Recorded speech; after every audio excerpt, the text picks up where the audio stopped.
But first, don't you just love it when instant karma comes for a cancel culture hypocrite? There is something delicious about aging rocker Neil Young trying to cancel Joe Rogan but ending up cancelling himself. And rest assured, unlike Chris Kenny, I am no fan of Neil Young and will not use this story as an excuse to play his awful music. I will not do that to you. Now, this entire saga began when Neil Young, who in recent years has been penning poorly written open letters to Donald Trump, demanded Spotify deplatform the top-rating podcast of Joe Rogan. Yep, Neil Young gave Spotify an ultimatum. They can have Rogan or Young, not both. That's what he said. Well, Spotify responded by pulling his entire catalogue off their site. That'll see the folk singer lose around 60% of his streaming income. He had 2.4 million followers and over 6 million monthly listeners on the site. Neil Young today blasted Spotify's decision and accused them of selling lies for money. He said, Spotify has become the home of life-threatening COVID misinformation.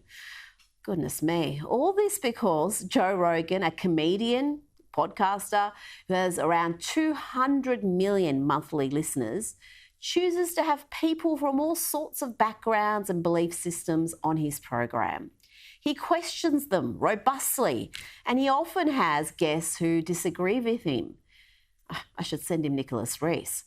But Joe Rogan recently sparked controversy because he interviewed Dr. Robert Malone, who used the term mass formation psychosis to describe some of the fear around COVID-19.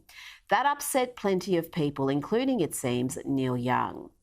But in the end, Spotify's decision is not a great surprise, given Joe Rogan's massive audience dwarfs not only most musicians, but a number of mainstream media outlets in the US.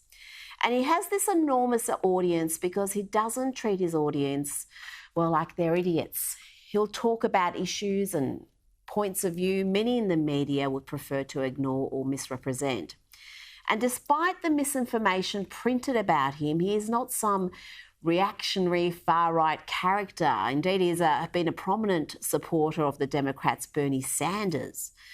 This attempt to silence dissenting voices reveals an unlikely totalitarian streak in Neil Young. And it also reveals a hypocrite.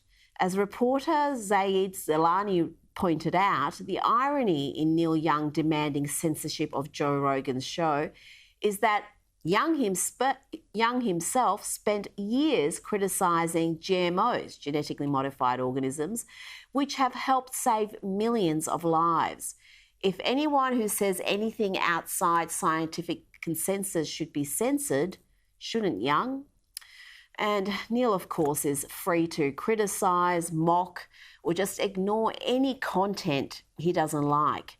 But trying to use his influence to deplatform Rogan was deplorable. And in the end, he only succeeded in deplatforming himself from the world's biggest streaming service.